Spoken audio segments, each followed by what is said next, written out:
Bonjour à tous, dans cette vidéo on va faire le tour de la serre et du jardin. On va ensuite aller arroser et pailler au verger, puis on va s'occuper d'aller repiquer les dernières plantes qui sont prêtes. Allez, c'est parti. Bon, on se retrouve, on est quelques jours plus tard, on est le mardi, la dernière fois que je vous ai vu c'était vendredi. On a donc aujourd'hui plusieurs choses de prévues. Déjà, il va falloir que je m'occupe un peu donc de la serre. Là, on est très tôt le matin parce qu'il fait chaud, chaud, chaud. Donc, il faut essayer de se lever le matin tôt parce que dans l'après-midi, il fait vraiment trop chaud. Donc, ce que je vais faire, c'est que je vais un peu aller vous montrer tout ce que j'ai planté parce que j'ai pas pu trop filmer. C'était compliqué vu que c'était le vendredi. Moi, j'ai pas trop le temps le vendredi, donc un peu galère de tout vous filmer. Ce qui est sûr, c'est que là, j'ai tout planté ou presque. Je vais déjà un peu vous faire le tour et après, je vais monter au verger parce que je vais aussi devoir pailler. Donc, il y a beaucoup de boulot. Allez, je vais vous faire vite fait le tour et on se retrouve au verger. Allez, c'est parti. Donc déjà ici, c'est tout le coin où j'ai fait des piments. Donc j'ai mis plein de piments, des œillets d'Inde, des laitues. J'ai aussi semé des radis. Parce qu'il faut savoir que la laitue, les œillets d'Inde et les radis, c'est trois cultures complémentaires aux piments poivrons, même aux tomates normalement je crois. Donc c'est vraiment parfait parce que ça va vraiment normalement les booster en productivité. Je me base sur un livre, je crois que c'est Les cultures associées. Et donc ça va vraiment normalement augmenter ma production de piments, de poivrons, etc. Et normalement les radis, ça va faire un peu office de couvre-sol. Ça va venir un peu protéger le sol, éviter qu'il fasse trop chaud dans la serre et que la terre s'assèche. Ça va limiter un peu l'arrosage, etc. Ça va être pas trop mal, je l'espère. Et donc sous la table, j'ai mis à gauche un plant de melon et à droite un plant de cornichon. Et donc le but ça va être qu'ils viennent un peu sur l'arrière, prendre un peu l'espace et vraiment voilà, avoir la place de faire un peu ce qu'ils veulent.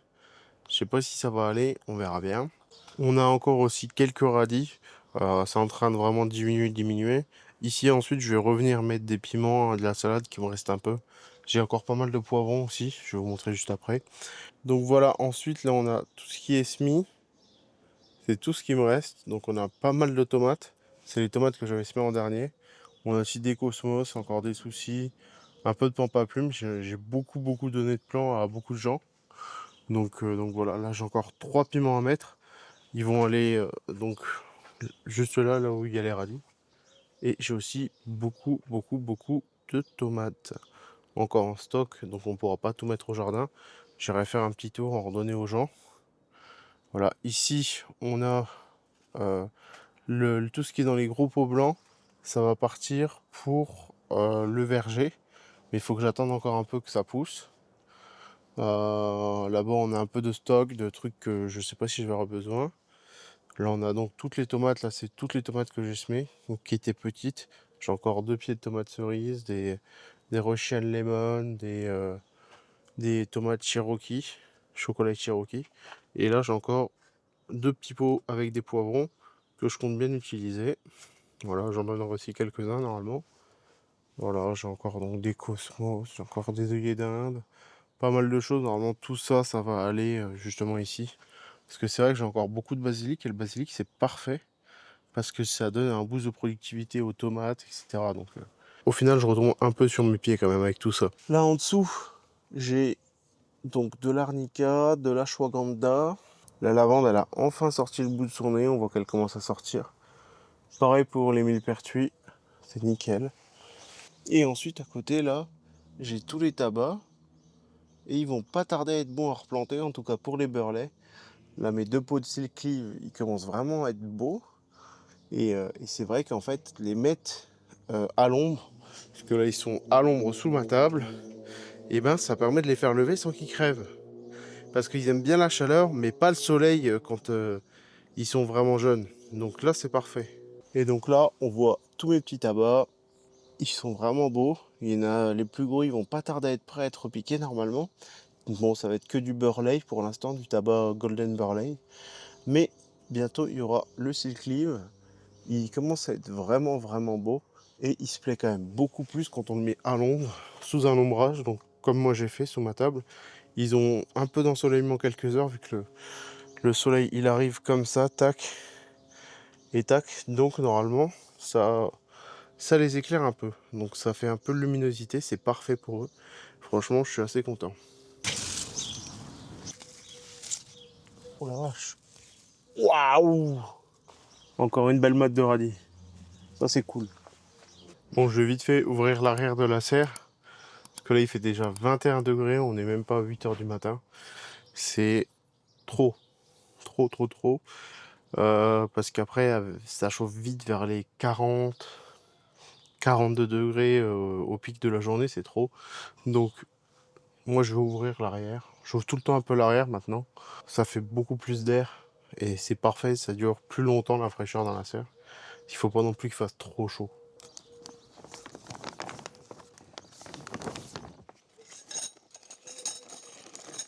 Voilà, comme ça c'est nickel. La bâche elle tape pas trop normalement dans les plantes devant. Et il y a quand même suffisamment d'air qui va passer entre la porte et ici. Ça fait un courant d'air donc c'est nickel. Allez, moi je vais vite fait vous faire le tour un peu de tout ce qu'on a planté. Donc là-bas on a mis les pieds de tomates. On a mis des œillets d'Inde, des soucis, du basilic entre chaque pied. À chaque fois donc on a fait un œillet, un souci, un œillet, un basilic, un œillet, un souci, un œillet. Et on fait comme ça des alternances. Parce qu'en culture associée, le basilic est vraiment vraiment bon. Ça augmente la production, les œillets d'Inde pareil, et les soucis, ça réduit les maladies. Donc comme ça, c'est pas mal normalement. Ensuite, on a mis des haricots ici. Et là, on a mis les salades que j'avais rempotées et mis dans la serre. Voilà. Et donc dans le fond, on a les tournesols et un actinidia. Et donc ici, on est dans un coin où il n'y a que des aromatiques. Donc j'ai mis la camomille, la sauge, la sarriette, la coriandre, l'origan et le basilic. Voilà, comme ça on a aussi au milieu du persil, de l'estragon, du thym, on a un peu plus d'aromatiques, plus de possibilités, plus de choix. Donc c'est parfait. Et d'ailleurs, il y a encore 4 laitues ici. Et c'est les 4 laitues que j'avais semées, les tomes pousses, les toutes premières qui ont levé. Je les ai mis ici. Je vais monter à mon terrain, vous montrer un peu ce qui a poussé. Il faut que j'arrose, il faut que je paille. Il y a beaucoup de choses à faire encore. Et j'ai encore beaucoup de choses à planter aussi. Et ça va être un autre sujet. Bref, c'est parti. On se retrouve, on est au verger. Il fait presque bon. Presque. Donc, on a la zone d'engrais vert qui est vraiment pas trop mal. Et on a aussi la zone où j'ai tout planté qui est aussi vraiment pas trop mal. Il y a pas mal de... Ça pousse, faut que j'arrose. Mon père a déjà arrosé quasiment tous les jours. Moi, je vais revenir mettre re-arroser parce que ça tiendra pas. Et je vais pailler parce que là, il va falloir. Il va absolument falloir pour conserver l'humidité au sol, sinon l'arrosage qu'on a fait la veille ne sert déjà plus à rien. Et j'ai aussi la zone ici où les maïs commencent à sortir. Tout doucement, mais ils sortent enfin. Et je pense que le fait que ça ait bien levé, c'est la chaleur et le fait qu'on ait arrosé avec mon père en même temps qu'on avait fait l'engrais vert ou la plantation, je crois. Ça a tout de suite levé. Je crois qu'on n'avait pas arrosé le jour où je les ai semés, ce qui est une erreur de ma part parce que j'ai perdu environ une semaine et c'est la semaine normalement de plantation. Parce qu'ensuite on va plus être en lune descendante, on va être en lune montante. Et donc en fait la lune descendante c'est parfait pour planter. Normalement la lune montante c'est là qu'il faut pas planter justement. Enfin je crois que c'est ça. En tout cas c'est pour tout ce qui est repiquage, ça c'est sûr et certain. Le problème c'est que là je vais devoir mettre des cornichons etc. Donc il faut absolument qu'il y ait des maïs grands. Et pareil pour les haricots, il faut aussi qu'il y ait des maïs suffisamment grands pour pouvoir supporter les haricots. Voilà, parce que ici, ça va être, comme je vous l'ai déjà dit, la zone de culture des Trois Sœurs. Enfin bref, moi je vais arroser donc la zone des Trois Sœurs et la zone des mûriers, framboisiers, tout ça. Ça va déjà me prendre un petit moment et ensuite j'irai atteler la remorque et ensuite on ira chercher du paillage pour mettre sur la zone des mûriers. En plus c'est parfait parce que le paysan m'a dit ouais si t'as besoin de paillage, va en prendre là-bas, c'est bon, t'inquiète, j'en aurai pas besoin, machin, prends-le. Bah merci, hein. Moi je vais pas dire non. En plus ça, normalement c'est un beau tas.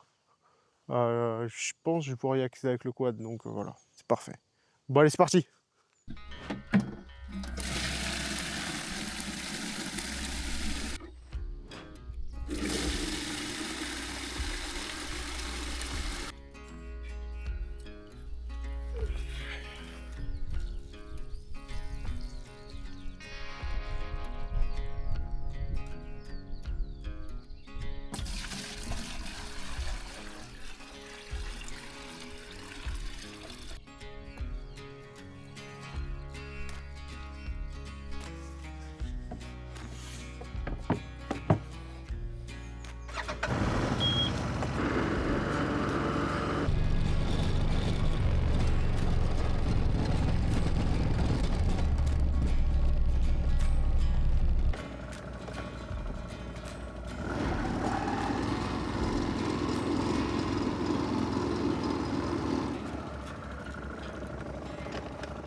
Je vais pas m'approcher plus parce qu'il y a un nid d'oiseaux. Enfin, il y a un nid d'oiseaux avec des oisillons juste au-dessus de la remorque. Alors, il va falloir que je prenne tout ça très délicatement sans faire de trop de bazar. On va voir, mais je crois qu'ils sont encore là. Oui, tiens. Il était juste là. Oh bah. Ouais, c'est bon, ils se sont barrés du nid. Non, ils ont plus. Quand je suis venu, ils enlevaient tous le bec. Ah oui, il n'y a plus rien. Oui, mais il y en avait là. Ils étaient posés là, ils se sont envolés quand je suis arrivé. Ils sont allés dans les arbres là-haut.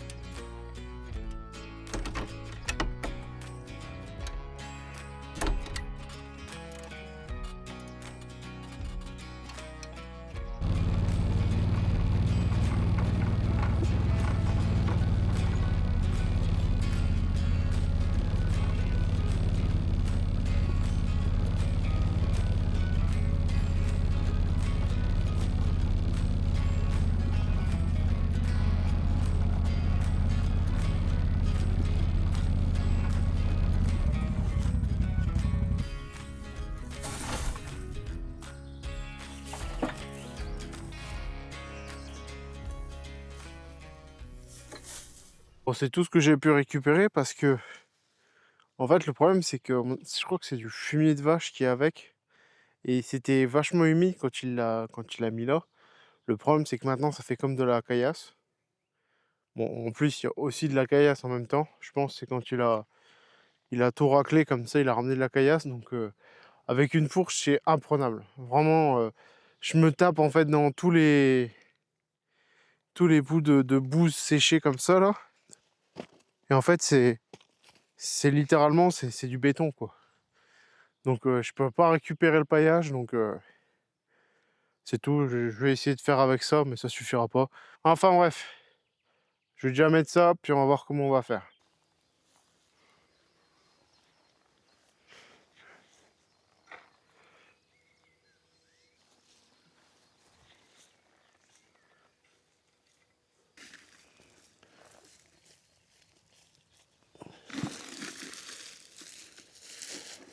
Je viens de finir de tout pailler. Ça chauffe vraiment, vraiment fort là. C'est parfait, ça va maintenir l'humidité, comme ça quand on viendra arroser les jours suivants, l'humidité aura tendance à rester plus longtemps dans le sol. Ça fertilisera, ça apportera des minéraux, c'est parfait. Et au niveau de ma remorque, j'ai vraiment fait exprès d'économiser un maximum. Là, je vais aussi avoir besoin de paillage pour tout ce qui va être concombre, etc. Donc, j'en ai gardé. J'en ai encore dans la remorque. J'ai prévu des sacs pour des sacs de terreau vide. Je vais tout mettre dedans et je vais ramener ça chez moi. Voilà.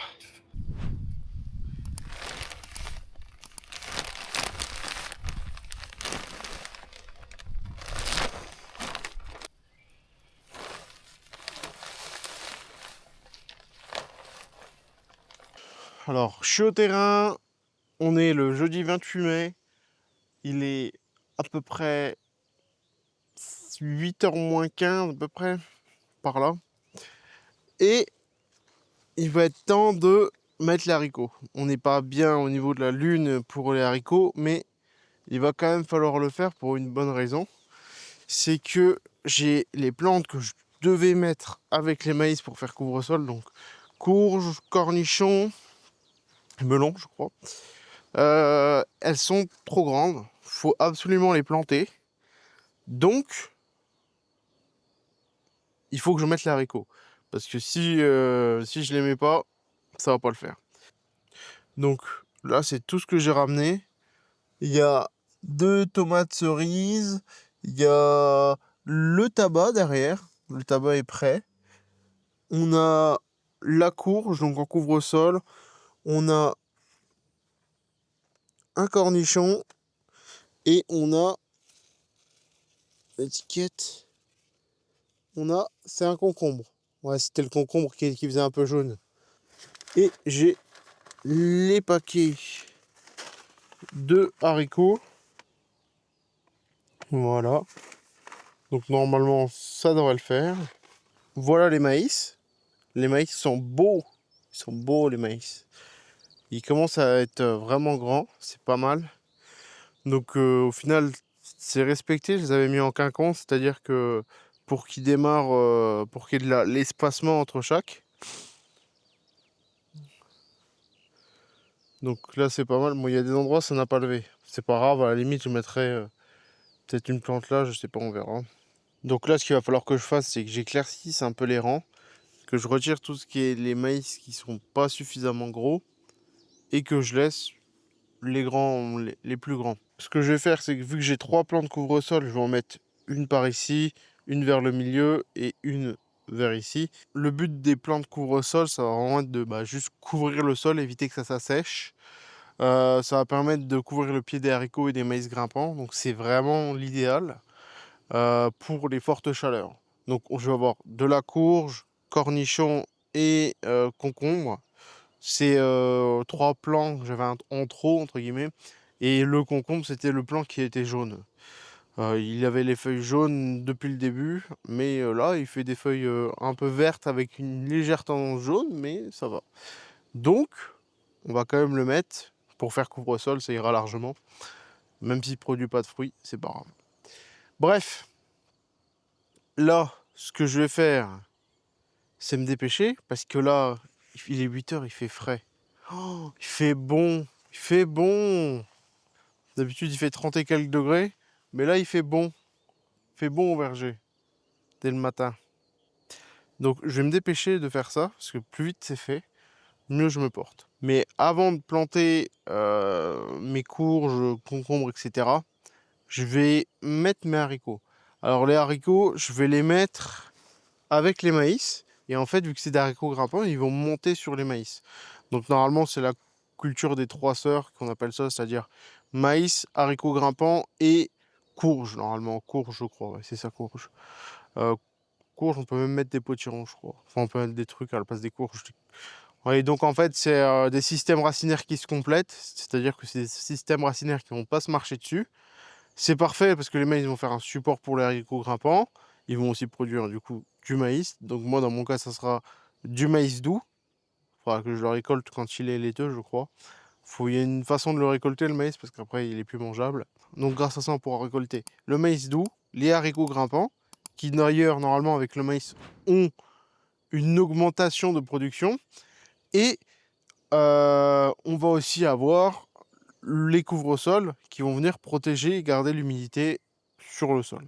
Donc ça va faire 3 effets qui se coulent. Et normalement, même les courges augmentent aussi la production sur les haricots, les maïs. Et par-dessus, moi, je vais revenir encore rajouter dans les espaces vides œillets d'Inde, basilic, qui sont aussi des plantes qui normalement boostent tout ce qui est haricots. Faut savoir que le haricot, en plus, il a un truc qui est sympa avec, c'est que il a dans ses racines des sortes d'organes, entre guillemets, qui vont qui vont venir prendre l'azote dans l'air et le fixer dans le sol. Donc ça enrichit le sol en azote. Donc ça, c'est pas mal, les haricots. C'est vraiment pas mal pour ça. Et j'ai aussi le tabac qui est prêt à être planté. Franchement, il est beau. Il fait... D'après le livre que j'ai fait, il faut que les tabacs, pour être piqués avec un taux de succès d'environ, enfin quasiment 100%, quoi, c'est à peu près compter 15 sur 15 sur 15. C'est-à-dire 15 de haut, 15 de large. Et c'est pas mal, normalement. Donc là, on est à peu près à ces dimensions-là. Il a de belles feuilles. Je vais le remettre en terre. Et on sera pas mal. On sera pas mal. Donc là, c'est le Burley. C'est le premier tabac que j'ai mis. Le Silk Leaf, il est en train d'arriver. Il va mettre un peu plus de temps parce que je l'ai mis peut-être 2 ou 3 semaines après. Bon, après, le Burley, il a beaucoup cramé. J'en ai perdu plein de plants à cause de ça. Là, j'en ai 6 de près. Je dois en avoir encore 4 ou 5 à la maison. Je sais même pas si je vais utiliser ceux que j'ai ressemés au cas où. Bon, franchement, les graines de tabac, il y en a des milliers dans le sachet. Vous mettez juste une petite pincée, vous allez avoir 50 plants de tabac. Donc, on va pas trop s'embêter, hein. Si j'en ai pas besoin, je le balancerai. J'aurais juste perdu un tout petit peu de terreau. Et comme vous pouvez le voir, j'ai un peu envie de me dépêcher pour une bonne raison. C'est que, encore une fois, je me base avec le calendrier lunaire. Parce qu'il y a un truc qui est important, c'est que quand on repique des plantes, normalement, il faut absolument qu'on soit en lune descendante. C'est-à-dire que, normalement, la lune, elle monte, elle descend, elle monte. Et faut que ça soit en lune descendante quand vous plantez. Et comme ça, normalement, elle aura une meilleure reprise pour la lune montante. Bon, ça vaut ce que ça vaut. Certains vont me dire, c'est des conneries. Moi, je te dis, j'ai toujours planté tel jour, de telle année, ça a marché. Bon, je suis un peu le vieux parce que généralement, c'est paradoxalement un peu les vieux. Sachant que normalement, leurs anciens, enfin moi j'ai d'expérience dans le village des gens qui m'ont toujours dit ouais les anciens ils avaient toujours un peu le marabout du village entre guillemets où ils disaient ouais alors là faut pas faire ça tel jour parce que sinon ça va pas faire comme ça. Enfin ils m'expliquaient un peu mais bah, quand on n'a plus la personne parce qu'elle est morte malheureusement, bah, on a perdu tout son savoir et donc on a pu toutes les petites phrases, les petits trucs locaux de dire ah faut pas faire ça tel jour, faut pas faire ça. Là normalement cette année il y aura ça. Et d'après ce que les gens du village m'ont dit, apparemment il avait souvent raison. Donc c'est dommage, mais je pense que le calendrier lunaire c'est un début. C'est un peu une vulgarisation de ce qu'il faut savoir. Et c'est toujours bien de l'avoir en poche. Comme ça, si on se dit un jour, faut que j'aille semer un truc dans la semaine, on a le calendrier, on peut se baser avec. Au moins, ça nous donne une date fixe. Comme ça, on est tranquille. Et c'est vrai que c'est pratique. Le problème que je vais avoir, c'est que je ne suis pas dans la bonne constellation pour semer les haricots. C'est-à-dire que normalement, pour semer, il faut être dans la constellation qui correspond. C'est-à-dire tout ce qui va produire des fruits, les tomates, les haricots, etc. Ça, il faut être dans une constellation de feu, je crois. Et donc, si on n'est pas là-dedans, par exemple, on est dans une constellation d'eau, et ben, les plantes vont potentiellement développer plus de maladies. C'est ce qui est écrit d'après les tests qui sont faits. Alors, je ne sais pas ce que ça vaut. Ils disent que ça arrive qu'il y ait plus de maladies. Voilà. Et ils disent que si par exemple on plante des légumes, des plantes de type fruits, donc tout ce qui est tomates, haricots, comme je vous ai dit, dans la bonne constellation, on aura une meilleure production. Je ne sais pas ce que ça vaut. On verra bien. Quoi qu'il, je vais aller planter parce que ça va se réchauffer et j'ai pas envie de cramer. C'est parti. Faut que j'éclaircisse un tout petit peu les maïs. Donc tous les plus grands, je les garde. Tous les plus petits, je les jette. Comme ça, déjà, il n'y a plus qu'un maïs partout.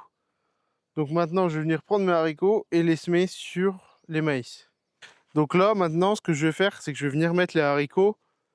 Dans la logique, on mettrait peut-être les haricots à droite parce qu'ils sont plus proches de l'extérieur. Mais là, vu que le soleil passe comme ça, il vaut mieux que je les mette à gauche parce que toutes les plantes ont tendance à aller vers la lumière.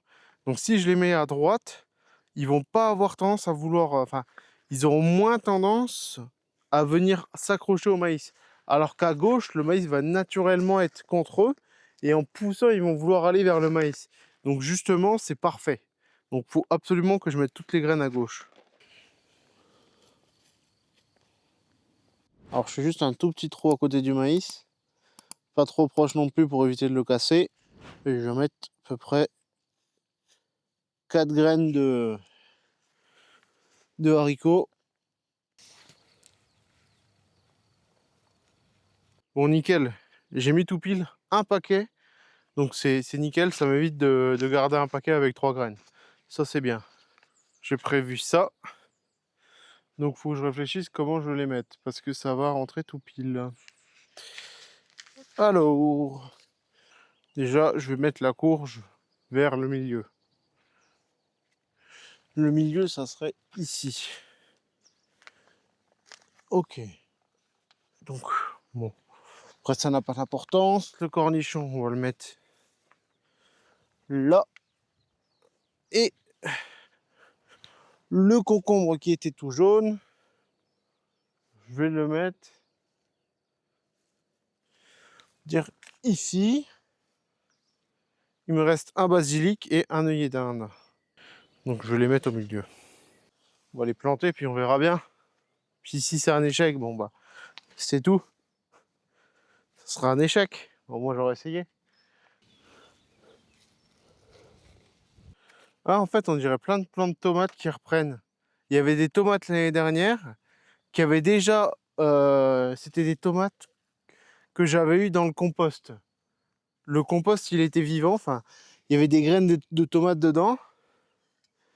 Et en, en mettant du compost dans mes pots à terreau, bah, j'ai eu plein de tomates. Du coup, on les avait mis là. Les tomates, là, du coup, sont en train de se ressemer. Donc, c'est super. La boucle est bouclée, quoi. Et normalement, quand ça repousse spontanément, comme ça, faut laisser faire. Bon, je vais pas le retirer. Là, je vois que ça, c'est la facélie, hein. Il y a un peu de facélie. Pareil, je vais la laisser, hein. Bon, maintenant, on va aller planter dans la zone des mûriers là-haut. On va mettre bah, tout ce qui me reste. Donc, j'ai ramené la petite boîte. J'ai encore donc les 2 tomates cerises. Celle-là et celle-là. Et j'ai pris un cosmos. J'ai pris 2 soucis. J'en avais encore beaucoup. Et un œillet d'Inde pour aller avec. Donc voilà. Donc j'ai pris tout ça. Et tout ce qui reste là, c'est le tabac. Et franchement, le tabac est vraiment beau. Je pense qu'il sera mieux en périphérie au soleil. Il aime beaucoup ça, le soleil, normalement. Donc...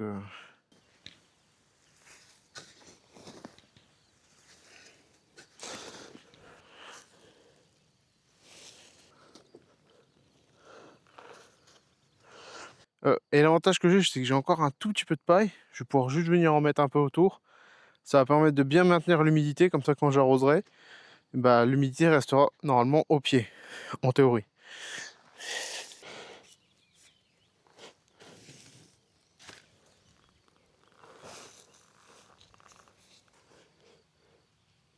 Et j'ai aussi 2 vieux tuteurs en bambou qui allaient avec les vignes que j'ai mis sur la clôture. Je vais les réutiliser pour mes tomates, comme ça elles auront leur tuteur qui sera déjà planté. Maintenant, il reste plus qu'à faire le petit coup de mouillage, comme dirait le gars qui est à l'extérieur.